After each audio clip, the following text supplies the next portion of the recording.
بسم الله الرحمن الرحيم حميم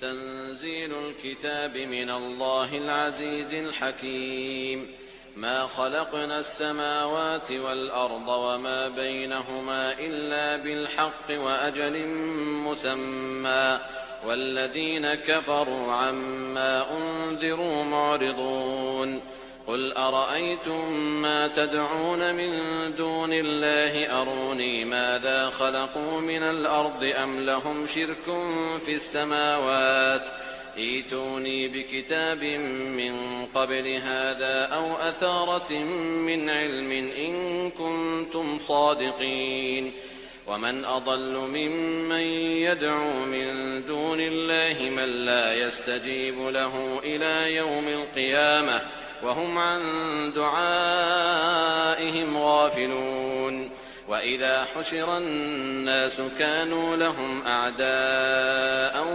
وكانوا بعبادتهم كافرين وإذا تتلى عليهم آياتنا بينات قال الذين كفروا للحق لما جاءهم هذا سحر مبين أم يقولون افتراه قل إن افتريته فلا تملكون لي من الله شيئا هو أعلم بما تفيضون فيه كفى به شهيدا بيني وبينكم وهو الغفور الرحيم قل ما كنت بدعا من الرسل وما أدري ما يفعل بي ولا بكم إن أتبع إلا ما يوحى إلي وما أنا إلا نذير مبين قل أرأيتم إن كان من عند الله وكفرتم به وشهد شاهد من بني إسرائيل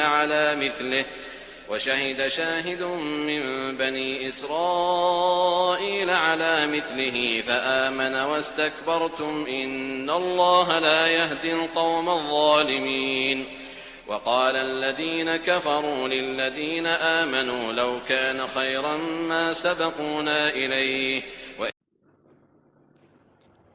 أعوذ بالله من الشيطان الرجيم بسم الله الرحمن الرحيم رب اشرح لي صدري ويسر لي أمري واحلل عقدة من لساني يفقه قولي واجعل لي وزيرا من أهلي رب زدني علما رب زدني علما رب زدني علما اللهم فقهنا في الدين اللهم فقهنا في القرآن اللهم اخلصنا لوجهك الكريم آمین یا رب العالمین۔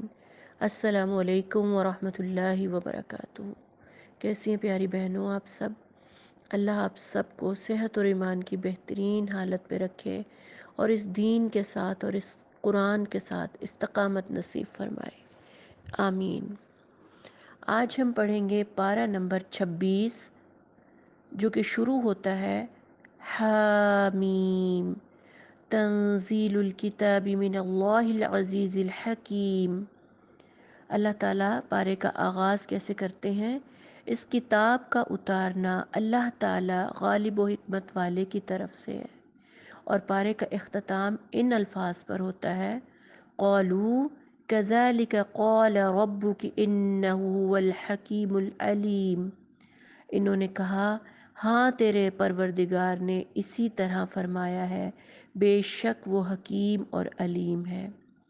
پارے کے آغاز میں بھی رب کی صفت کا ذکر اور پارے کے اختتام میں بھی صفت حکیم کا ذکر، آغاز میں بھی صفت حکیم، اختتام میں بھی صفت حکیم۔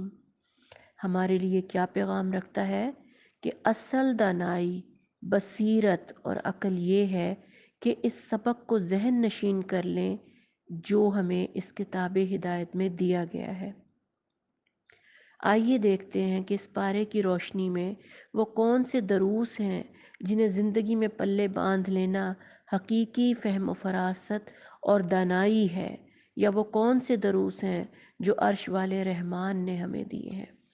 ہم دیکھتے ہیں سب سے پہلے سورہ احقاف آیت نمبر 9 میں ارشاد ربانی ہے، میں تو پیروی کرتا ہوں، صرف اسی کی پیروی کرتا ہوں جو میری طرف بھیجی جاتی ہے، اور میں تو صرف علی الاعلان کر دینے والا ہوں۔ یعنی اللہ تعالی ہمیں کلام اللہ پر عمل کرنے کا درس دے رہا ہے اس میں، کہ جو کلام اللہ کی طرف سے نازل ہوتا ہے صرف اسی کی پیروی ہم نے کرنی ہے، اس کے علاوہ نہ دائیں نہ بائیں کچھ بھی نہیں۔ آگے چلتے ہیں، آیت نمبر 13 اور 14 میں ارشاد ربانی ہے، بے شک جن لوگوں نے کہا کہ ہمارا رب اللہ ہے پھر اس پر جمے رہے تو ان پر نہ کوئی خوف ہوگا نہ غمگین ہوں گے، یہ تو اہل جنت ہیں جو سدا اسی میں رہیں گے، ان اعمال کے بدلے جو وہ کیا کرتے تھے۔ سبحان اللہ، کتنا خوبصورت ہمیں خوشخبری دی جا رہی ہے کہ استقامت فی الدین کا اس میں ہمارے لیے موٹیویشن ہے، کہ جو اللہ کے دین پر جمے رہتے ہیں پھر وہ اہل جنت کہلائیں گے، جنتیں انہی کے لیے ہوں گی۔ پارہ شروع ہوتے ہی ہمیں خوشخبریاں مل رہی ہیں۔ تھوڑا اور آگے بڑھتے ہیں، سورہ احقاف آیت نمبر 15 میں ہمیں ایک بار پھر اللہ تعالیٰ والدین سے حسن سلوک کی تاکید کر رہا ہے۔ وَوَصَّيْنَا الْإِنسَانَ بِوَالِدَيْهِ إِحْسَانًا، اور ہم نے انسان کو وصیت کی ہے اپنے ماں باپ کے ساتھ حسن سلوک کی۔ اس کی ماں نے اسے تکلیف جھیل کر پیٹ میں رکھا اور تکلیف برداشت کر کے اسے جنا۔ اس کے حمل کا اور اس کے دودھ چھڑانے کا زمانہ 30 مہینے ہے۔ اللہ تعالیٰ ہمیں وجہ بھی بتا رہے ہیں کہ کیوں اپنے والدین کی اتنی عزت کرنی اور حسن سلوک کے وہ کیوں حقدار ہیں، کہ ماں حکم دیا گیا کہ والدین کے ساتھ حسن سلوک کرو، اور پھر ماں کے لیے خصوصی تاکید فرمائی کہ وہ اولاد کو وجود بخشنے کے لیے خود موت کے منہ سے گزر کر آتی ہے۔ ایک بچے کو کسی قابل بنانے کے لیے صرف اس کی ابتدا میں 2.5 سال کی مسلسل مشقت اور نگہداشت درکار ہوتی ہے۔ دنیا میں قدم رکھنے کے بعد 2 سال اپنا خون جگر دے کر اس کی پرورش کرتی ہے، اس بچے کے ارد گرد گھومتی ہے، لیکن جب وہ بڑا ہو جاتا ہے، قوی بن جاتا ہے اور والدین کے شانے جھکنے لگتے ہیں تو وہ اس قربانی اور اثار کو بھول جاتا ہے۔ دراصل ناشکری وہ وصف ہے جو اللہ تعالیٰ کو انتہائی ناپسند ہے۔ شیطان بھی اپنے رب کا ناشکرا تھا۔ من لا یشکر الناس لا یشکر اللہ، جو بندوں کا شکر گزار نہیں ہوتا وہ رب کا بھی ناشکرا ہی رہتا ہے۔ یہ چیز اللہ تعالیٰ نے ہمیں آیت نمبر 15 میں بتائی۔ آیت نمبر 15 ہی میں اللہ تعالیٰ نے ہمیں ایک اور بہت خوبصورت دعا سکھائی ہے، عمل صالح کی توفیق مانگنے کی دعا، کہ عمل صالح ہم نے کیسے مانگنے ہیں، یہ اللہ تعالیٰ نے ہمیں درس دیا۔ اور اس میں بہت ہی خوبصورت ایک دعا ہے، ربی اوزعنی ان اشکر نعمتک التی انعمت علی وعلی والدی وان اعمل صالحا ترضاہ واصلح لی فی ذریتی وانی تبت الیک وانی من المسلمین۔ کہنے لگا، اے میرے پروردگار مجھے توفیق دے کہ میں تیری اس نعمت کا شکر بجا لاؤں جو تو نے مجھ پر اور میرے ماں باپ پر انعام کیا، اور یہ کہ میں ایسے نیک عمل کروں جس سے تو خوش ہو جائے اور تو میری اولاد کو بھی صالح بنا۔ یہ دعا حضرت یوسف علیہ السلام نے مانگی تھی، جہاں تک مجھے یاد پڑ رہا ہے، کہ اس میں آپ اپنے رب کا شکر بھی ادا کر رہے ہیں، توفیق بھی مانگ رہے ہیں شکر ادا کرنے کی، اور اپنے والدین کی، اپنے اولاد کی اصلاح کی دعا بھی کر رہے ہیں، اور ساتھ ہی ساتھ اب کہہ رہے ہیں انی تبت الیک، میں رجوع کرتا ہوں تیری طرف، وانی من المسلمین، اور میں مسلمان ہوں۔ یعنی توبہ بھی کر رہا ہے بندہ، استغفار بھی کر رہا ہے۔ یہ اتنی جامع اور مکمل دعا ہے کہ پیاری بہنوں آپ اس کو ضرور یاد کریں، ضرور۔ یہ بچوں کی اصلاح کے لیے اور شکر کے لیے، آپ کو پتہ ہے شکر رب کا جتنا ادا کریں گے اتنی ہی نیکی ہمیں زیادہ ملے گی، اتنی ہی نعمت ہمیں زیادہ ملے گی۔ یہ بہت خوبصورت دعا ہے جو کہ ہم کہہ سکتے ہیں کہ نعمتوں کی شکر گزاری کی ایک سکھائی گئی ہے اس میں، اور یہ رویہ انسانی شخصیت اور اس کے گرد و پیش پھر بہت سکینت نازل کرتا ہے، کہ انسان جب نیک عمل مانگتا ہے نا جو رب کو راضی کر دے، یہ بہت اہم پہلو ہے، کیونکہ انسان بہت سے اعمال نیکی سمجھ کر کرتا ہے جو اللہ کے دیے ہوئے نصاب سے خارج ہوتے ہیں، قبولیت ہی نہیں پاتے، ضائع ہو جاتے ہیں۔ اس لیے اللہ ان اعمال کی توفیق دے جو اس کی رضا کو پا لینے والے ہوں، وہ کام ہی ہم نہ کریں جو اللہ کے نصاب سے ہی خارج ہوں۔ یہ چیز ہم نے سمجھنی ہے کہ حرام مال اللہ کی رضا کی بجائے اس کی ناراضگی لے کر آتا ہے۔ اسی طرح ریاکاری یا دکھاوے سے کیے جانے والے سارے کام ضائع ہو جاتے ہیں۔ لہٰذا یہ دعا بہت قیمتی ہے کہ جب ہم کہتے ہیں نا ان عمل صالحا ترضاہ، کہ یا اللہ وہی کام، وہی عمل کرنے کی توفیق دے جو تیری رضا کے مطابق ہوں، پھر ساتھ ہی ساتھ اولاد کی نیکی بھی مانگ لی۔ اچھا، اکثر والدین کیا کرتے ہیں کہ اولاد کی فرما برداری مانگتے ہیں، حالانکہ اولاد کی نیکی مانگ لی تو سب کچھ مل گیا۔ وَأَصْلِحْ لِي فِي ذُرِّيَّتِي، یعنی میری اولاد میں اصلاح فرما۔ اگر وہ نیک ہوگی تو ہی فرما بردار ہوگی نا، تو ہی حق شناس ہوگی، لیکن ہم نیکی نہیں مانگتے، ہم اس کی فرما برداری مانگتے ہیں۔ یہ چیز ہمیں فرما برداری بھی مانگنی چاہیے، لیکن اولاد کے لیے نیکی مانگیں، نیکی پر چلنے والی اولاد ہونی چاہیے، یعنی دنیا سنوارنے والی نیکیاں اختیار کرنا اور دنیا بگاڑنے والی نیکیوں سے بچنا۔ اور آگے پھر اللہ تعالیٰ ہمیں آیت نمبر 24 میں قوم عاد پر آنے والے عذاب کا ذکر کر رہا ہے۔ ایک حدیث کا مفہوم ہے، پہلے میں آپ کو حدیث سناتی ہوں آیت نمبر 24 کے حوالے سے۔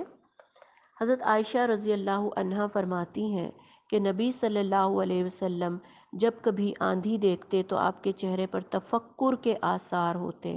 میں نے پوچھا یا رسول اللہ صلی اللہ علیہ وسلم، لوگ تو بادل دیکھ کر خوش ہوتے ہیں، لیکن میں دیکھتی ہوں کہ آپ کے چہرے پہ تردد ہے۔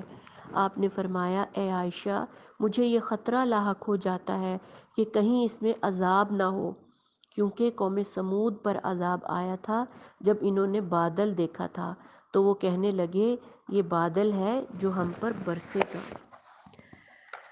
بات یہ ہے کہ دنیا اپنے کھیل تماشوں میں مگن اور تعلیمات الہی سے منہ پھیرے بے خوف زندگی بسر کر رہے ہیں، جو کہ قوم عاد بھی ایسا ہی کر رہے تھے۔ حضرت ہود علیہ السلام کی تنبیہات کو مذاق سمجھ رہے تھے۔ یہ طوفان تھا جو ان کے لیے دردناک عذاب لیے چلا آ رہا تھا، یہاں تک کہ وہ تباہ و برباد ہو گئے۔ وہ تو سمجھ رہے تھے نا کہ بادل ہے اور آ کے ہم پہ برسے گا، لیکن وہ طوفان تھا۔ اسی لیے نبی کریم صلی اللہ علیہ وسلم ذرا ہوا تیز چلتی یا بادل گھر گھر کر آتے تو اللہ کے خوف سے مسجد کی طرف لپکتے، چہرہ مبارک متغیر ہو جاتا اور آپ ہلکان ہو جاتے۔ موسمی لیکن مومن کا کیا رویہ ہے؟ مومن ایسا کرتا ہے کہ جب موسمی تغیرات ہوں تو اللہ سے خیر کا طالب ہوتا ہے، عذاب سے پناہ مانگتا ہے۔ نبی اور مسلمانوں کے سوا کوئی نہیں بچتا تھا جب اللہ کا عذاب بستیوں پر نازل ہوتا، تاہم انسان آنکھوں دیکھی بربادیوں پر بھی نصیحت نہیں پکڑتا۔ یہ نصیحتیں ہمیں قرآن میں بار بار بتائی گئی ہیں، کافی صورتوں میں ہمیں قوموں کا تباہی کا۔ نبی اور مسلمانوں کے سوا کوئی نہیں بچتا تھا جب اللہ کا عذاب بستیوں پر نازل ہوتا، تاہم انسان آنکھوں دیکھی بربادیوں پر بھی نصیحت نہیں پکڑتا۔ یہ نصیحتیں ہمیں قرآن میں بار بار بتائی گئی ہیں، کافی صورتوں میں ہمیں قوموں کا تباہی کا ہمیں بتایا گیا، ہلاکت کا بتایا گیا، لیکن ہم ایسے گزر جاتے ہیں پڑھ کر جیسے صرف یہ کہانی قصے ہمیں اس لیے سنائے گئے ہیں کہ فلانے کے ساتھ یہ ہوا۔ ہم یہ سوچتے ہی نہیں ہیں کہ ہمارے ساتھ بھی کیا ہو سکتا ہے۔ ہو تو سکتا ہے نا، اور ہوتا بھی ہے، لیکن ہم سبق نہیں پکڑتے۔ دو بار زلزلے سے ملیہ میٹ ہو گیا تھا ہمارا ملک، طوفان اور کس قدر سیلابوں سے پہلے گاؤں کے گاؤں ملیہ میٹ ہو جاتے تھے، لیکن کوئی بھی تباہی ہمیں سبق سکھا کر نہیں گزرتی۔ تھوڑا اور آگے چلتے ہیں، آیت نمبر 29 سے 31 میں سورہ احقاف میں حضور صلی اللہ علیہ وسلم کی طائف سے واپسی کے سفر میں ایک واقعہ پیش آیا تھا جب تمام انسانوں نے منہ پھیر لیا اور نبی کریم صلی اللہ علیہ وسلم کی شان میں بد سلوکی کی۔ تو جنات پر ایمان لانے کا واقعہ ہے یہ۔ تو آپ صلی اللہ علیہ وسلم جب نماز میں قرآن کی تلاوت فرما رہے تھے تو جنات نے آپ کو سنا اور ایمان لے آئے اور دائی بن کر لوٹے، اپنی قوم کو اسلام کی دعوت دی، اللہ سے ڈرایا اور گناہوں کے معافی مانگنے پر اکسایا۔ اس واقعے کی خبر اللہ تعالیٰ نے آپ صلی اللہ علیہ وسلم کو دی، یعنی انسانوں نے ہدایت نہیں پائی لیکن جنات نے ہدایت پالی آپ صلی اللہ علیہ وسلم کی قرات سن کر۔ قرات انسان کے دل پر بڑا اثر کرتی ہے، خوبصورت قرات جو طور طریقے سے تجوید کے رولز کے حساب سے پڑھی جائے یا دل سے پڑھی جائے، فیلنگز کے ساتھ پڑھی جائے، آپ جس بھی طریقے سے پڑھیں، قرآن کا اسلوب ہی سننے سے ہے۔ سننا پڑھنا تو ہے ہی ہے، لیکن اس کے سننے سے جو دل پر اثرات ہوتے ہیں نا، کوئی بس دل سمجھنے والا ہو، کوئی دل بس سننے والا ہو تو انسان کے وارے نیارے ہو جائے، ہدایت ہی ہدایت اسے مل جائے، جس طرح جنات نے ہدایت لی۔ آگے چلتے ہیں جی، سورہ محمد شروع ہوتی ہے اور سورہ محمد کو سورہ قتال بھی کہتے ہیں۔ نوٹ کرنے کی بات ہے، یہ سورت بہت غور سے سننے والی ہے اس کو، کیونکہ اس سورت میں اہل ایمان کو جنگ کے لیے تیار کیا گیا تھا۔ اب سورہ محمد شروع ہوتی ہے، آیت نمبر 9 میں ارشاد ربانی ہے، انہوں نے ناپسند کیا اللہ کے نازل کردہ چیز کو اور ان کے اعمال ضائع کر دیے گئے۔ یعنی اگر آپ اللہ کے نازل کردہ یعنی وحی، یعنی اس کلام اللہ پر عمل نہیں کرتے اور اس کو آپ اگنور کرتے ہیں تو اللہ تعالیٰ بھی پھر آپ کے اعمال کو ضائع کر دے گا۔ اسی طرح سورہ محمد آیت نمبر 19 میں ارشاد ربانی ہے، یہ آپ اے نبی صلی اللہ علیہ وسلم آپ یقین کر لیں کہ اللہ کے سوا کوئی معبود نہیں اور اپنے گناہوں کی بخشش مانگا کریں، اور مومن مردوں اور مومن عورتوں کے حق میں بھی اللہ خوب جانتا ہے تم لوگوں کی آمد و رفت کی اور رہنے سہنے کی جگہ۔ یعنی اس میں جو ہے ہمیں کیا درس دیا جا رہا ہے کہ ایک تو اللہ کی توحید کا درس ہے اور دوسرا گناہوں کی بخشش مانگا کریں۔ گناہوں کی بخشش مانگنا بہت ضروری ہے۔ ایک حدیث کا مفہوم ہے کہ آپ صلی اللہ علیہ وسلم کہا کرتے تھے کہ میں 70 سے لے کے 100 دفعہ استغفار کرتا ہوں، ایک حدیث کے مطابق کہ 70 سے لے کر 100 دفعہ تک آپ صلی اللہ علیہ وسلم استغفار کیا کرتے تھے۔ تو ہمارے لیے پھر آپ اگر بڑھنے کا تو ہمیں حکم ہی نہیں ہے کہ ہم اس سے بڑھیں، آپ کے صبح اور شام کی یہ ایک تسبیح ضرور ہونی چاہیے کہ استغفار کی، یہ تو کم سے کم ہے کہ آپ صبح اور شام ایک ایک تسبیح ضرور کیا کریں استغفار کی، اس سے بے شمار فوائد آپ کو ملیں گے۔ اس کے بعد آگے ذکر آ رہا ہے کہ اللہ کے راستے سے روکنے سے کیا مراد ہے، کیونکہ یہ سورہ قتال ہے نا، تو اس میں اللہ کے راستے سے روکنے سے پوچھا جا رہا ہے کہ کیا مراد ہے، اور اس کی سزا اللہ تعالیٰ نے بہت سخت بتائی ہے، یعنی سارے عمل ضائع ہو جاتے ہیں۔ جیسے میں نے ابھی آپ کو آیت بھی پڑھ کر سنائی، اللہ کے راستے سے روکنے کے مختلف طریقے ہر دور میں استعمال ہوئے ہیں، کل بھی اور آج بھی، اور یہ صرف کافر نہیں کرتے، اللہ کے راستے سے صرف کافر نہیں روکتے بلکہ بد نصیبی سے مسلمان بھی اللہ کے راستے سے روکنے کا جرم کرتے ہیں۔ کیسے کرتے ہیں؟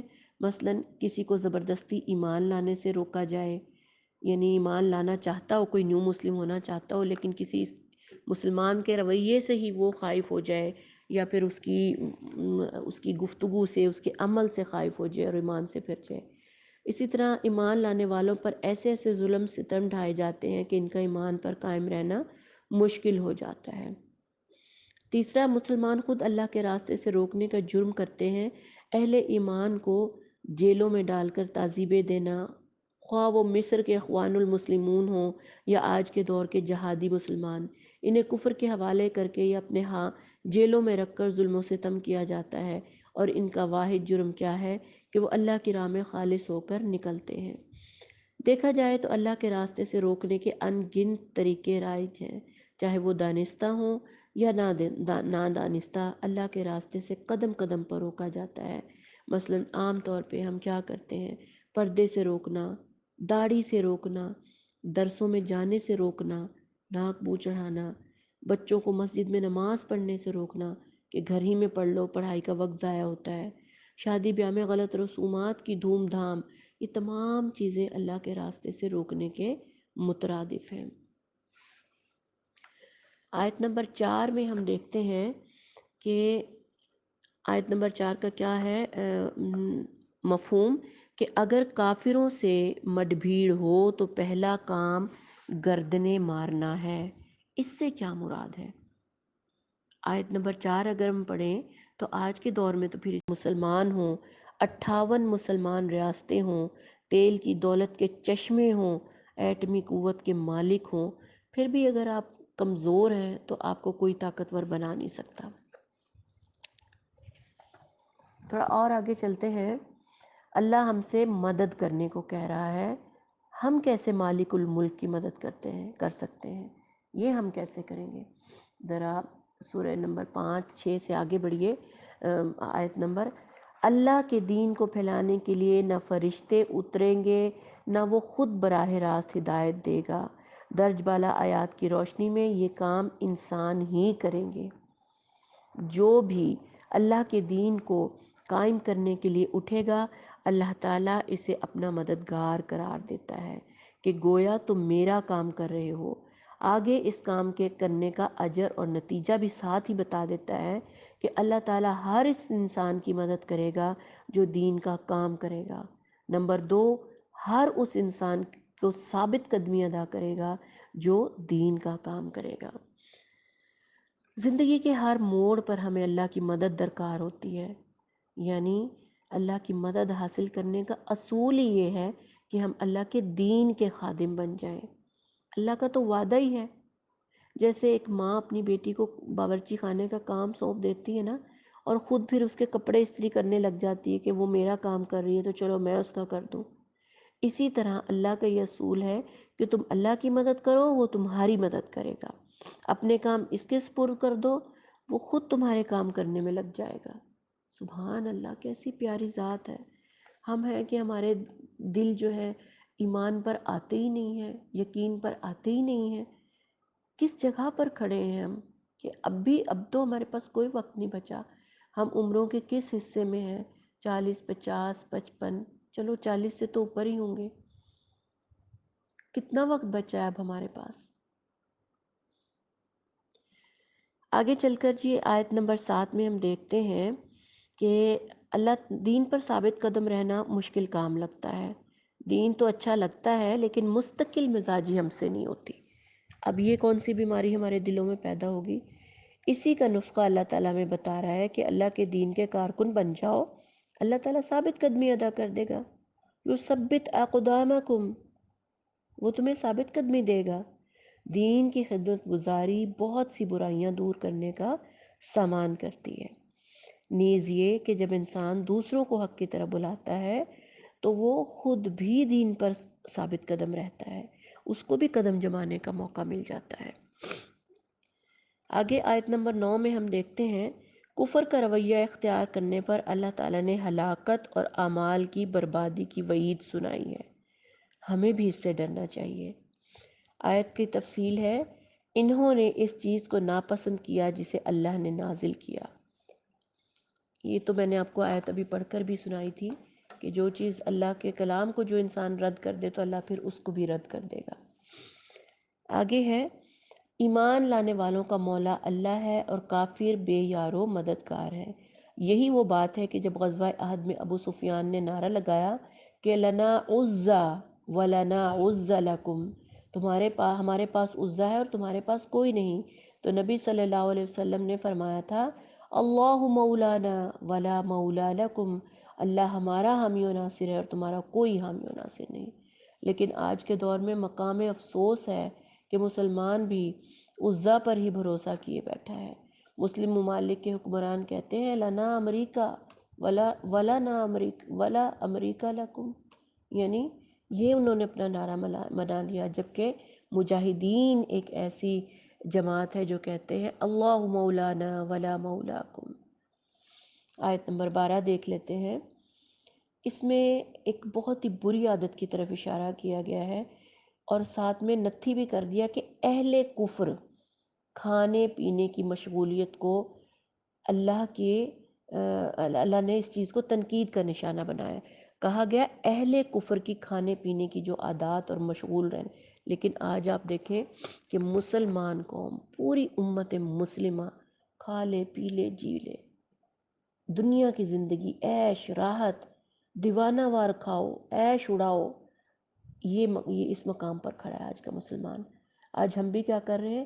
جانوروں کی طرح کھا پی رہے ہیں، بے شمار ہر وقت کے ذائقے، food street, fast food, minute میں گھر میں آرڈر کرو، یہاں کے تکے، وہاں کا روسٹ، یہاں کا پیزا، وہاں کا برگر، دعوتیں ہی دعوتیں، دن میں کئی کئی بار کھانا، یہ ہماری زندگی کا مقصد بن گیا ہے، جبکہ اللہ تعالیٰ نے اہل کفر کی عادت بتایا ہے اس کو، لیکن ہم ہیں کہ اہل کفر کا پورا رویہ ہم نے اپنا لیا۔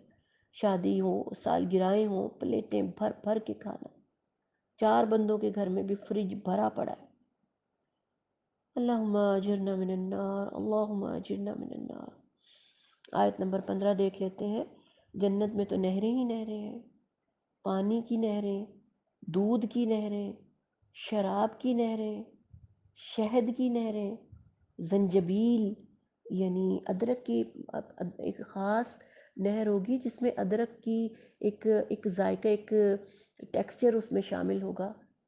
سبحان اللہ، کیسی کیسی نہریں ہوں گی دنیا کی نہروں سے مختلف، جو یہاں شراب سے بچ بچ کے چلیں گے انہیں اللہ تعالیٰ وہاں شراب طہور پلائے گا، اعلیٰ قسم کا شہد پلائے گا۔ اچھا جی، یہ ہو گیا نہروں کا ذکر، جنت کی نہر، اللہم جعلنا منہم، اللہ تعالیٰ ہمیں دے۔ لیکن ساتھ ہی اللہ تعالیٰ نے ہمیں کیا کہا گیا ہے کہ کیا وہ شخص جس کے حصے میں یہ جنت آنے والی ہے، اگلا حصہ یعنی آیت نمبر 15 کا اگلا حصہ ہے، کیا وہ شخص جس کے حصے میں جنت آنے والی ہے ان لوگوں کی طرح ہو سکتا ہے جو جہنم میں ہمیشہ رہیں گے اور جنہیں ایسا گرم پانی پلایا جائے گا جو ان کی آنتیں تک کاٹ ڈالے گا۔ لا یذوقون فیہا بردا ولا شرابا، ٹھنڈا پانی بھی نہیں پی سکیں گے جہنم میں جانے والے۔ الا حمیما وغساقا، صرف پی سکیں گے، خون اور پیپ۔ اللہم لا تجعلنا منہم، اللہ تعالیٰ ہمیں اس جہنم کے عذاب سے بچانا۔ کہاں جنت کی نہریں اور کہاں جہنم کا پینا۔ اب اگلی آیت کی طرف آ جاتے ہیں ہم، کہ ایک ہی مجلس میں اہل ایمان اور کفار منافقین آ کر بیٹھتے ہیں، اہل ایمان کو بات سمجھ میں آتی ہے اور منافقین کو نہیں آتی۔ کیا وجہ ہے؟ کیونکہ سمجھ کا تعلق تار اور دل سے ہے، یعنی سمجھ کا تعلق دل کے تاروں سے ہے۔ کافر اور منافق نا سمجھ ہوتا ہے، کیونکہ وہ حق کو نہ سمجھنے کا تہیہ کیے بیٹھا، اس نے دل میں پہلے ہی سوچ لیا کہ میں نے سمجھنا ہی نہیں ہے، جبکہ مومن ہماتن گوش ہو کر سمجھنے والا دل لے کر بیٹھتا ہے، اسی لیے اسے فوراً بات سمجھ میں آ جاتی ہے۔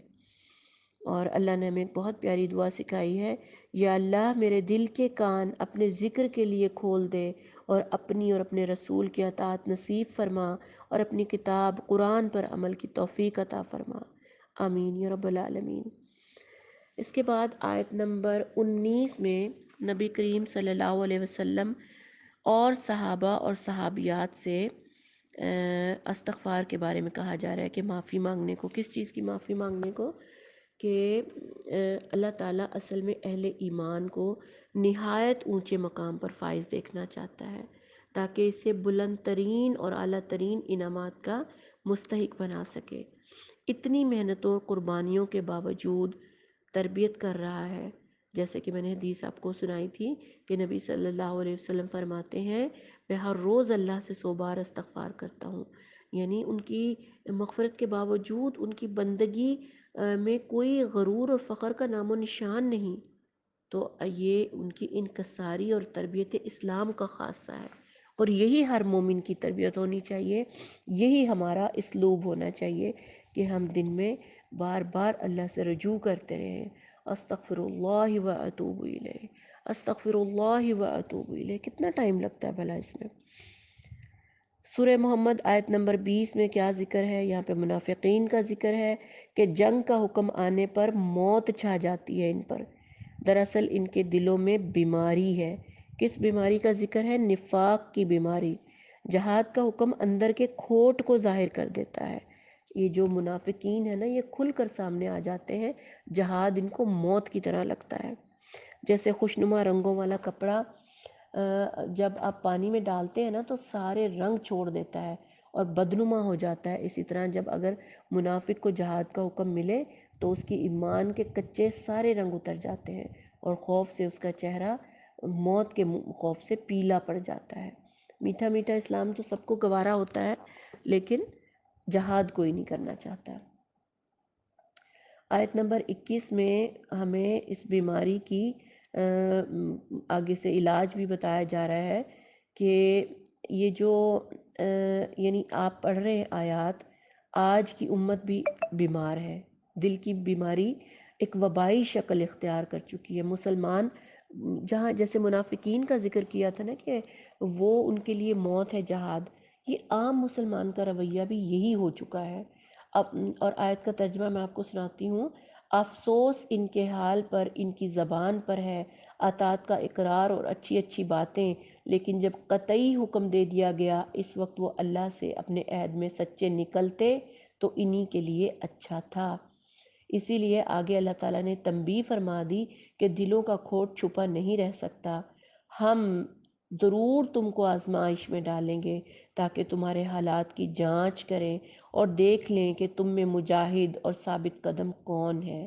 یہ آیت نمبر 29 اور 31 کا ترجمہ ہے کہ اللہ تعالیٰ بتا رہے ہیں امت نفاق کے مرض میں مبتلا ہے، اس میں کوئی شک نہیں، اور جہاد ہی وہ کسوٹی ہے جس پر ایمان کی پرکھ ہو جاتی ہے۔ آگے ہم دیکھتے ہیں کہ اللہ تعالیٰ کا غضب شدید ہے منافقین پر، اور فرمایا جا رہا ہے کہ عذاب برزخ کا ان کے اوپر کھول کے بتایا جا رہا ہے کہ منافق پر اللہ کا غضب شدید تر ہے، کیونکہ وہ دھوکے باز ہے اور اندر اندر سے کفر سے ساز باز رکھتا ہے، گٹھ جوڑ رکھتا ہے۔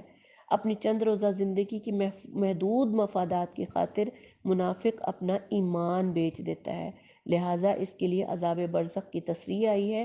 اور آیت کا ترجمہ ہے آیت نمبر 27، فرشتے منہ اور پیٹھوں پر مارتے ہوئے لے جائیں گے، گناہ کی پاداش میں کہ انہوں نے اسلام کو ناپسند کر کے اس طریقے کی پیروی کی جو اللہ کو ناراض کرنے والا تھا۔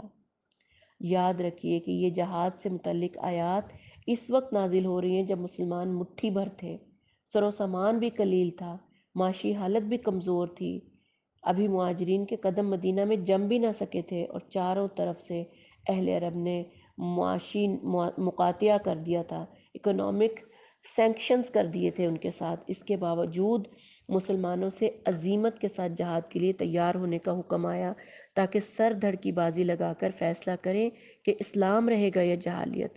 اور صحابہ کی سرفروشی اور جانثاری نے ثابت کر کے دکھایا کہ دنیا کی تقدیر بدلنے کے لیے دیوانے فیصلے کرنے پڑتے ہیں، اسی سے فتح کے سارے دروازے کھلتے ہیں۔ اور آج ہمارا کیا حال ہے، مسلمانوں کا کیا حال ہے؟ سچ دیکھیں تو آج جہاد کی سب سے زیادہ ضرورت ہے امت کو۔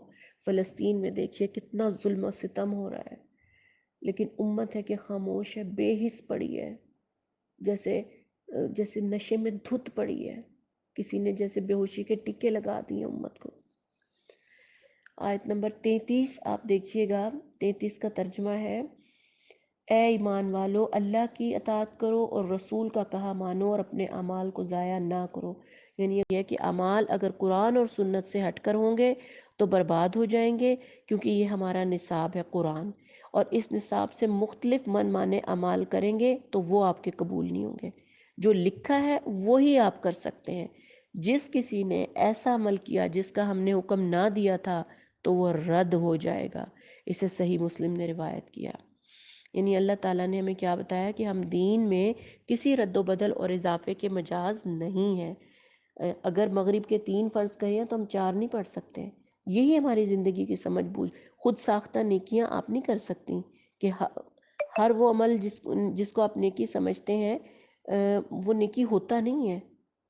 آپ بہت سارے ایسے ہماری زندگی پہ غور کریں، بہت دفعہ ہم نے یہ ساری باتیں ڈسکس کر لی ہیں، لہٰذا میں اس کا بس مینشن ہی کرتی ہوں کہ آپ نے بدعات سے بچنا ہے۔ ہمارا نصاب قرآن ہے، نبی کی سنت ہے، لہٰذا یہ موت کے کل 40ویں یہ سب من گھڑت ہے، یہ اللہ اور اللہ کے رسول سے ثابت نہیں ہے۔ اس آیت کی تربیت بھی یہی ہے کہ آپ صرف اپنے نصاب کے اندر رہیں۔ اگر آپ کو ایک اسکول میں ایک پیپر کا آپ کو دیتے ہیں کہ آپ کا یہ ہے، اتنے اتنے میں سے آپ کا پیپر آئے گا بک میں سے، کبھی آپ پوری بک پڑھیں گے کیا؟ یا اس جو آپ کو دیا گیا ہوگا کہ آپ نے اسی میں سے سلیبس میں سے یاد کرنا، اس سے باہر آپ بیوقوف ہیں کہ آپ اس سے باہر یاد کریں گے؟ تو یہی حال آپ کیوں نہیں سمجھتے؟ زندگی کی چھوٹی چھوٹی مثالوں سے سمجھیے بات کو۔ جی، پارہ نمبر 26 اور بہت ہی اہم اس کے دوسرے حصے میں صورت آ رہی ہے، سورۃ الحجرات۔ آپ سب جانتے ہیں سورۃ الحجرات میں کس قدر اہم اصول ہماری زندگی گزارنے کے بتائے گئے ہیں۔ سورہ شروع ہوتی ہے الحجرات آیت نمبر 1۔ اس میں ہمیں بتایا گیا ہے کہ اللہ اور رسول صلی اللہ علیہ وسلم کے آگے پیش قدمی سے منع فرمایا۔ اس سے کیا مراد ہے؟ یعنی اللہ اور رسول صلی اللہ علیہ وسلم کی اطاعت کریں۔ ایمان کا تقاضا یہ ہے کہ آپ سے آگے بڑھ کر قرآن اور سنت کو پیچھے چھوڑ کر من مانے فیصلے نہ کریں۔ آزادانہ اور خود مختار زندگی آپ نہیں گزار سکتے۔ یہ حکم انفرادی اور اجتماعی دونوں معاملات میں لاگو ہوتا ہے، یعنی چاہے عدالت ہو، سیاست ہو، قوانین صلح ہوں یا جنگ ہو، کچھ بھی ہو، اللہ اور رسول صلی اللہ علیہ وسلم کی ہدایت کو پیچھے چھوڑ کر آپ نہیں چل سکتے۔ حاکمیت اللہ ہی کی ہے، اور اس کی شرح کس نے بتائی؟ نبی صلی اللہ علیہ وسلم نے۔ یعنی ہم کسی بھی معاملے میں رسول صلی اللہ علیہ وسلم سے بڑھ کر پیش قدمی نہیں کر سکتے۔ آیت نمبر 2 شروع ہوتی ہے، اے ایمان والو، اپنی آوازیں نبی کی آواز سے اوپر نہ کرو اور نہ ان سے اونچی آواز سے بات کرو جیسے آپس میں ایک دوسرے سے بات کرتے ہو، کہیں ایسا نہ ہو کہ تمہارے اعمال ضائع ہو جائیں اور تمہیں خبر بھی نہ ہو۔ اس کے بارے میں ایک حدیث بھی ہے، میں آپ کو بتاتی ہوں۔ حضرت عبداللہ بن زبیر فرماتے ہیں کہ جب یہ آیت نازل ہوئی تو سیدنا عمر رضی اللہ عنہ سے اس قدر آہستہ آواز میں آپ بات کرتے کہ آپ صلی اللہ علیہ وسلم کو بار بار پوچھنے کی ضرورت پیش آتی۔ یعنی اتنی احتیاط کی پھر حضرت عمر نے، جب یہ والی آیت اتری کہ اپنی آوازوں کو نبی کی آوازوں سے نیچی رکھو۔ اس دور میں تو عملاً اللہ نے خود یہ حکم قائم فرمایا، حکم قرآن میں ہی دے دیا نا کہ اپنی آواز کو نبی کی آواز سے نیچے رکھیں، اور صحابہ کرام نے اس کو پھر پورا کر کے دکھایا۔ اور ہماری اسلامی تہذیب بھی یہ ہے کہ ادب سے بات کرنی ہے، بزرگوں کے سامنے ادب سے بات کرنی ہے، تعظیم کا رویہ رکھنا ہے، اور ادب کو تقویٰ سے تعبیر کیا گیا ہے، یہ چیز ہے۔ اس کے بعد آیت نمبر 6 ہم دیکھتے ہیں کہ اگر فاسق کوئی خبر لے کر آئے تو تحقیق کر لیا کرو۔ اس حکم میں ہمیں کیا احتیاط سکھائی ہے؟ اس کے پس منظر میں ایک واقعہ ہے جس کے تحت ایک شخص نے آ کر آپ صلی اللہ علیہ وسلم کو غلط خبر دی، اور آپ صلی اللہ علیہ وسلم اس خبر کی بنیاد پر ایک قبیلے کے خلاف کارروائی کرنے کی تیاری فرمانے لگے کہ اللہ نے آپ کو روک دیا، وحی کے ذریعے درستگی فرما دی، اور یہ اصول عطا فرمایا کہ جب بھی کوئی خبر اہل ایمان کے پاس پہنچے، کارروائی سے پہلے تحقیق کر لیا کرو، اور یہی اصول گھر سے لے کے امور مملکت تک لاگو ہوگا۔ گھروں میں جھگڑے، فساد، چھوٹے بچوں کی زبانوں اور گفتگو پر اعتماد کر کے ہی ہم کرتے ہیں نا، تو تحقیق کر لینے کا اصول ہمیں ہمارے پیارے رب نے دیا کہ جب بھی آپ کو کوئی خبر دے، کوئی بات کہے، پہلے آپ اس کی تحقیق کر لیا کریں۔ اس کے بعد یہ کہا گیا کہ مسلمان مرد و زن ایک دوسرے کا مذاق نہیں اڑائیں گے، مذاق اڑانے سے منع فرمایا گیا۔ الحجرات اخلاقی تعلیمات ہمیں دے رہی ہے، جس میں مردوں کو منع فرمایا کہ وہ مردوں کا مذاق نہ اڑائیں، اسی طرح عورتوں کو منع فرمایا کہ وہ عورتوں کا مذاق نہ اڑائیں۔ نیز منع فرماتے ہوئے یہ بات بھی واضح کی کہ ہو سکتا ہے کہ وہ ان سے بہتر ہوں، یعنی آپ جن کا مذاق اڑا رہے ہیں ہو سکتا ہے وہ آپ سے بہتر ہوں۔ آیت نمبر 11 کا یہ ترجمہ ہے۔ نقل اتارنا، تضحیق کرنا، تحقیر کرنا، شکل و صورت، قد، وزن، لباس پر ہنسنا، یہ کوئی مومنانہ رویہ نہیں ہے۔ بلکہ اخلاق سے گری ہوئی حرکت ہے۔ اللہ تعالیٰ تو خود ہماری تربیت فرما رہا ہے۔ آج کا دور دیکھ لیں کہ کس قدر بد اخلاقی، ہنسی مذاق ٹھٹھا ٹی وی پر یعنی کہ کامیڈی پروگرامز تک آتے ہیں کہ جو صرف اور صرف ہنسنے کے لیے ہی ہیں، اس طرح کے پروگرام ہم دیکھتے ہیں۔ اور اساتذہ کا مذاق اڑایا جاتا ہے جس سے اللہ تعالیٰ آپ کو منع فرما رہا ہے، اور یہ دراصل سب کا سب اسلامی تہذیب کے منافی ہے، لیکن ہمارے گھروں میں اس چیز کی تربیت کا کوئی انتظام ہی نہیں ہے۔ اب اگر ہم قرآن پڑھیں گے تو ہمیں پتہ چلے گا نا کہ یہ صرف ہماری کوئی اخلاقی اچھائی نہیں ہوگی کہ ہم اپنا اخلاق درست کریں، مذاق نہ اڑائیں، کسی کا ٹھٹھا نہ، بلکہ یہ تو حکم ہے اللہ کا۔ اللہ تعالیٰ ہمیں حکم دے رہا ہے کہ ہم نے کسی کی تضحیک نہیں کرنی، تحقیر نہیں کرنی، کسی کی باڈی پہ، کسی کی گفتگو پہ، کسی کے ناک پہ، کسی کی آنکھ پہ، قد پہ ہم کوئی تبصرہ نہیں کر سکتے۔ یہ تو ہمارے رب کا حکم ہے، لیکن آج ہم ہر اس چیز میں مبتلا ہیں۔ اللہ تعالیٰ نے مذاق اڑانے والے، طعنہ دینے والے اور برے القاب سے یجز تہذیب اسلامی ہے اور اللہ کی نافرمانی ہے۔ مومن کبھی بھی غیر شائستہ، بد اخلاق، بد گو اور گستاخ نہیں ہو سکتا۔ آیت نمبر 12 میں ہم دیکھتے ہیں سورۃ الحجرات، اللہ تعالیٰ نے بدگمان ہونے سے بھی منع فرما دیا کہ بعض گمان گناہ ہوتے ہیں۔ بدگمانی کی بنا پر بعض اوقات انسان غلط قدم اٹھا بیٹھتا ہے اور شیطان انسانی طبیعت پر منفی سوچیں القاء کرتا ہے۔ بعض لوگ آپ دیکھیں گے کہ ہر ایک کے لیے نیگیٹیوٹی رکھتے ہیں اپنے دل میں۔ آپ خوش گمان رہیں، ہر معاملے میں تو اعتدال کا رویہ رکھیں، پازیٹیوٹی اپنے اندر لائیں۔ ایک اچھے مومن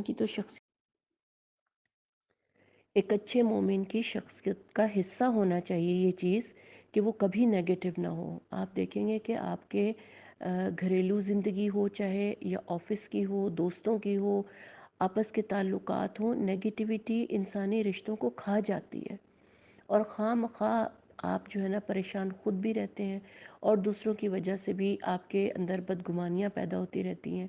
انسان کو، ایک مومن کو چاہیے وہ پازیٹیو رہے، اپنے گھر کا ماحول اچھا رکھے، اپنے دل کی کیفیت کو اچھا رکھے، اس سے وہ خود بھی سکون پائے گا۔ اللہ تعالیٰ چونکہ انسان کی فطرت سے واقف تھے، اس لیے انہوں نے ایسے ایسے اصول ہمیں بتا دیے، یعنی ہمارے دل کے رویوں کی بھی اصلاح فرما دی۔ اب یہ بدگمانی کیا ہے؟ ایک رویہ ہی ہے نا۔ تو اللہ تعالیٰ کو اپنے بندے کی فطرت کا پتہ تھا کہ کن کن چیزوں سے بگاڑ اور خرابیاں پیدا ہو سکتی ہیں۔ اسی طرح آپ دیکھیں کہ سورہ حجرات میں ہی آگے جا کے تجسس سے بھی منع فرمایا۔ جس طرح سورہ نور میں ممانعت آئی تھی نا، یہاں بھی لوگوں کے راز ٹٹولنے، عیب تلاش کرنے اور حالات کریدنے سے منع فرمایا۔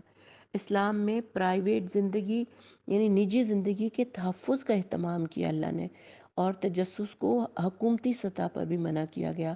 حالانکہ ایک دفعہ میں کسی اسکالر کا سن رہی تھی، تو مجھے اس وقت یاد نہیں کہ یہ حدیث کا مفہوم ہے یا بہرحال میں بتاتی ہوں کہ آپ کو، ایک مومن کو اتنی بھی اجازت نہیں ہے کہ وہ اپنی چھت پر چڑھ کر آس پاس کے گھروں میں جھانکے، اس سے بھی دوسرے لوگوں کی پرائیویسی متاثر ہوتی ہے۔ تو ہمیں اللہ تعالیٰ نے سورہ حجرات میں کتنی پیاری پیاری مثالیں دیں کہ نہ ہم دوسروں کا مذاق اڑا سکتے، نہ ہم کسی کے لیے نیگیٹیوٹی رکھ سکتے، نہ بدگمان ہو سکتے، نہ مذاق دینا، نہ طعنہ دینا۔ اسی طرح ایک بہت بڑی برائی کی طرف، غیبت کی طرف اشارہ ہے اسی میں سورہ حجرات میں۔ غیبت کہتے ہیں پیٹھ پیچھے اس برائی کو بیان کرنے جو کسی انسان میں موجود ہوں، اور اگر وہ اس کے سامنے بیان کی جائے تو اسے بری لگے، ورنہ بہتان ہوگا۔ حدیث میں غیبت کی یہی تعریف بیان کی گئی ہے۔ اس حوالے سے نبی صلی اللہ علیہ وسلم نے ہماری مکمل رہنمائی فرمائی ہے، اور اپنی زندگی میں بھی انہوں نے یہ چیزیں، کئی ان کے واقعات لوگوں کے، صحابہ کرام کے بھی آئے، اور غیبت کی وجہ سے غیبت کرنے والوں کے نیکیوں کا پلڑا ہلکا ہو جاتا ہے، اس کی نیکیاں غیبت زدہ کے کھاتے میں ٹرانسفر ہو جاتی ہیں، اس لیے بہت احتیاط کی ضرورت ہے۔ اول تو آپ دیکھیں نیکی کمائی ہی کتنی مشکل سے جاتی ہے، اگر وہ بھی ہاتھ سے نکل جائے اور آپ اپنی نیکی کی حفاظت نہ کر سکیں تو زندگی میں کیا رہ جائے گا؟ یہ تو ہمارے ساتھ وہی مثال آئے گی نا کہ ایک انسان کی زندگی بھر کی کمائی ہوئی دولت جو ہے اچانک آپ کو پتہ چلے کہ ہاتھ سے نکل گئی، آپ کی نیکیاں آپ کی ہی نہ رہیں، تو کس قدر یہ برائی جو ہے غیبت کی، یہ بھی ایک انسانی رویہ ہی ہے، اور جب آپ صلی اللہ علیہ وسلم معراج پر بھی گئے تھے تو غیبت کے لیے کس قدر وعید آئی تھی کہ کتنا برا انجام ہوگا غیبت کرنے والے کا۔ اور دوسری بات یہ بھی کہ غیبت کرنے سے بھی آپ کے اندر ایک نیگیٹیوٹی پیدا ہوتی ہے، آپ ہر وقت پریشان اور انگزائٹی کا شکار رہتے ہیں، ہر وقت دوسروں کے خلاف کچھ نہ کچھ سوچتے رہتے ہیں، کچھ نہ کچھ کرتے رہتے ہیں، اور یہ ہماری نیکیوں کو بھی کھا جاتی ہے۔ ایک جگہ پر مجھے یاد ہے یہ بھی کہا گیا تھا کہ غیبت زنا سے بھی بڑا جرم ہے، زنا سے بھی بڑا جرم۔ زنا معاف ہو سکتا ہے، غیبت کی معافی نہیں ہے، اگر آپ سچے دل سے توبہ نہ کریں تو۔ اللہ تعالی ہمیں اس سے بچائے۔ اور آگے چلتے ہیں، ایک اور جگہ پر سورۃ الحجرات 14 سے لے کے آیت نمبر 18 تک اللہ تعالیٰ نے کچے ایمان والوں اور احسان جتانے والے مومنین کی خبر لی ہے۔ خدا کی پناہ، یہ تو اللہ کا احسان ہے نا کہ وہ کسی کو ایمان یا اسلام کی دولت دے دے، یا وہ کسی کو مسلمان گھرانوں میں پیدا کر دے۔ اس میں آپ کی کیا خوبی ہے کہ آپ دوسروں سے اپنے ایمان کا احسان جتائیں؟ اللہ تو غنی ہے، ہم تو اس کے در کے فقیر ہیں، محتاج ہیں۔ اللہ نے بتا دیا کہ یہ وہ لوگ ہیں جو نوک زبان سے صرف ایمان لائے ہیں، ایمان ان کے دلوں میں داخل نہیں ہوا۔ تو اس چیز کی بھی بڑی ہمیں احتیاط کی ضرورت ہے۔ پھر آیت نمبر 15 میں اللہ تعالیٰ نے ہمیں سچے مومن کی پہچان بتا دی کہ سچا مومن وہی ہے جو جہاد سے نفرت نہ کرے، جہاد سے نہ بھاگے، کیونکہ جہاد ایک ایسی خوبی ہے جو کہ مومن اور منافق کے درمیان چھانٹ کرتی ہے، اور اسلام کی چوٹی ہے جہاد۔ تو یہ سورہ حجرات جو ہے مکمل ہوتی ہے، اور سورہ محمد کی طرح سورہ حجرات میں بھی ہمیں جہاد کی اہمیت کو بتایا گیا۔ اب شروع ہوتی ہے ایک اور بات رہ گئی سورہ قاف کی، کہ یہاں پہ مرنے کے بعد زندہ اٹھنے کی آیت نمبر 15 میں ہمیں یہ بھی مثال دی گئی کہ جس طرح ایک بیج مردہ ہوتا ہے اور اس سے ایک زندہ پودا پیدا ہوتا ہے، درخت، اس پہ پھل لگتے ہیں، اسی طرح مرنے کے بعد انسان جی اٹھیں گے، اور اللہ کے لیے یہ کچھ بھی مشکل نہیں ہوگی۔ کچھ بھی، جو اللہ ہمیں پہلی دفعہ پیدا کر سکتا ہے وہ ہمیں دوبارہ جی اٹھنے پر بالکل قادر ہے۔ مشرکین مکہ اس چیز کو نہیں مانتے تھے نا، والبعث بعد الموت، جو ہمارے ایمان کا بھی حصہ ہے۔ مشرکین دوبارہ جی اٹھنے پر یقین نہیں رکھتے تھے۔ سورہ قاف کی آیت نمبر 16 ہمیں بتاتی ہے کہ ہم اللہ کو دور سمجھتے ہیں لیکن اللہ ہمارے انتہائی قریب ہے۔ آیت کا مفہوم ہے ہم اس کی رگے گردن سے بھی زیادہ اس کے قریب ہیں، اور یہ بھی کہ دل میں ابھرنے والے وسوسوں تک سے ہم واقف ہیں۔ اللہ کو ڈھونڈنے کے لیے آپ کو یہ قرب کا رشتہ تو ہمارا صرف ہمارے رب کے ساتھ ہی ہے۔ آیت نمبر 18 میں ہمیں یہ بتایا گیا ہے کہ ہر بات ہماری لکھی جا رہی ہے، یہ تو بڑے فکر کی بات ہے۔ کوئی لفظ اس کی زبان سے نہیں نکلتا جسے محفوظ کرنے کے لیے حاضر باش نگران موجود نہ ہو۔ آیت نمبر 18۔ آپ یہ سوچیں، امیجن کریں ذرا، اگر آپ کو پتہ چلے گھر میں آپ کی ریکارڈنگ چل رہی ہے، بچے ریکارڈ کر رہے ہیں آپ کی ہر بات کو، تو کیمرے لگے ہوئے ہیں، آپ کتنا سوچ سمجھ کر احتیاط سے بولیں گی، آپ کتنے احتیاط سے کام کریں گی؟ تو پھر ہم یہ کیوں بھول جاتے ہیں کہ ہمارے کندھوں پر ہر وقت دو فرشتے بیٹھے ہیں اور لمحے لمحے کی ہماری ریکارڈنگ ہو رہی ہے؟ یہ چیز بھی تو ہمیں یاد رکھنی چاہیے نا پھر، تاکہ ہماری زندگیوں میں آسانیاں ہوں، ہماری آخرت بنے، ہم ان چیزوں سے ڈریں، اپنی آخرت کو سنواریں، غلط کام نہ کریں، منہ سے غلط بات نہ نکالیں، کسی کا دل نہ دکھائیں۔ اور سورہ قاف آیت نمبر 19 سے لے کر 35 تک انتہائی اہم بات آ رہی ہے، موت اور آخرت کا نقشہ کھینچا گیا ہے کہ جسے سمجھنے کی ہمیں ضرورت ہے کہ جو غفلت، جس غفلت میں آج ہم پڑے ہوئے ہیں، یہ ہم اس سے نکلیں۔ آپ صلی اللہ علیہ وسلم جمعہ کی نماز میں سورہ قاف کی تلاوت کیا کرتے تھے، اور آیت نمبر 24 سے لے کے 26 تک ہمیں جہنم میں جانے کے اسباب بتائے گئے ہیں۔ میں حیران ہوں، ماشاءاللہ کتنی آیتیں ہم نے پڑھ لی، 26ویں پارے تک ہم پہنچ گئے۔ اللہ تعالیٰ جب بھی کسی بات سے منع فرماتے ہیں، اس کے نقصانات بتاتے ہیں، اس سے بچنے کی ترکیبیں بتاتے ہیں، اس میں پڑھنے کی وجوہات بھی ہمیں بتاتے ہیں۔ سبحان اللہ۔ اب آپ دیکھیے جہنم میں جانے کے کیا اسباب ہیں؟ حق سے دشمنی، یعنی اسلام سے دشمنی، ضد اور چڑ۔ نمبر 2، خیر کو روکنا، یعنی نیکی کا راستہ تنگ رکھنا، رزق حلال پر داڑھی، رسومات، یعنی ہر چیز سے اللہ کی حد سے باہر نکل جانا، مذاق اڑانا، روکنا، پھر حد سے تجاوز کرنا، بندگی کی حد سے باہر نکل جانا، شک میں پڑنا، یہ نفاق کی بڑی علامت ہے۔ آخرت، جنت، دوزخ، توحید، اختیارات، رسالت، فرشتے، ان سب چیزوں میں شک میں پڑ جاتا ہے انسان، اور پھر اللہ کے جہنم میں جانے کے اس کا جو ہے وہ رستے سیدھے ہو جاتے ہیں پھر۔ اور اللہ تعالیٰ نے یہی تمام یہ 4 اسباب ہمیں بتائے ہیں کہ ان سے ہمیں بچنا ہے۔ اگر ان چیزوں میں ہم پڑیں گے تو ہم جہنم میں جانے کے اسباب پیدا کر لیں گے۔ اسی طرح آیت نمبر 32 سے 33 میں ہمیں بتایا گیا ہے کہ جنت میں لے جانے والی کون سی صفات ہیں۔ ذرا غور سے سنیے گا۔ اللہ سے بہت زیادہ رجوع کرنے والا، اواب، وہ جنت میں جائے گا۔ اللہ سے ہر بات پوچھ پوچھ کر اجازت لے کر چلنے والا، اللہ کے دید کی شوق پانے والا، اس کی طرف رجوع کرنے والا، اواب۔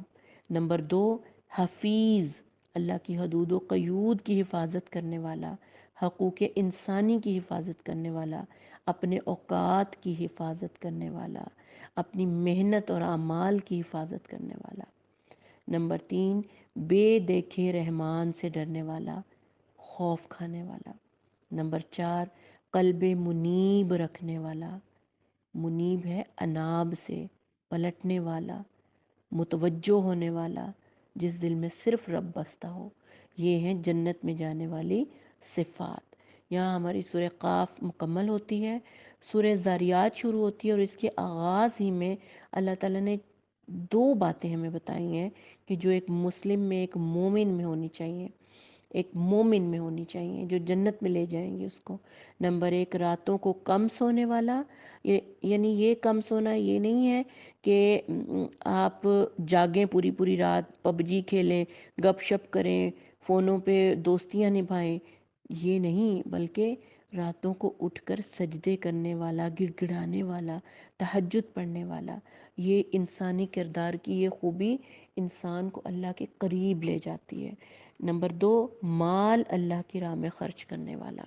یہ 2 خوبیاں اللہ تعالیٰ نے سورہ زاریات میں ہمیں بتائیں، اور پھر سورہ زاریات میں 10 سے 14 تک اللہ تعالیٰ ہمیں قرآن میں سے آخرت کے بارے میں، قرآن سے منہ موڑنے والے لوگوں کو بتایا ہے کہ ان کا انجام یہ ہوگا کہ ان کو آگ پر تپایا جائے گا۔ اللہ تعالیٰ نے یہ انجام بتایا جو آخرت سے منہ موڑیں گے کہ ان کے چہرے آگ پر تپائے جائیں گے۔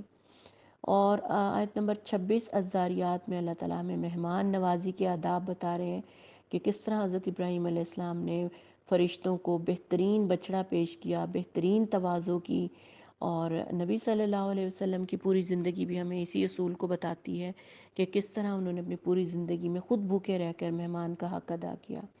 اور آیت نمبر 29 میں بہت ہی خوبصورت محبت برا اظہار کہ اللہ تعالیٰ نے قانون فطرت کو بھی توڑ دیا اپنے خلیل، اپنے پیارے بندے حضرت ابراہیم کے لیے، کہ بڑھاپے میں بانجھ بیوی سے بھی انہیں ایک بیٹا عطا کیا، حضرت اسحاق جیسا، جو کہ ان کا معیار ہی ایسا تھا، حضرت ابراہیم کی زندگی کا، ایمان کا معیار ہی ایسا تھا کہ اللہ نے قانون فطرت بھی توڑ دیا ان کے لیے۔ وہ بھی تو ایسے ہی تھے نا، اللہ سے محبت کرنے والے، آہیں بھرنے والے، پلٹنے والے، منیب دل رکھنے والے، آگ میں کود جانے والے۔ اپنی زندگیوں کا محاسبہ کریں کہ ہم ہیں ایسے، کہ ہمارے اندر، ہماری ذات میں کوئی ایک بھی خوبی ایسی ہے جو حضرت ابراہیم کی کردار پہ پوری اترتی ہو۔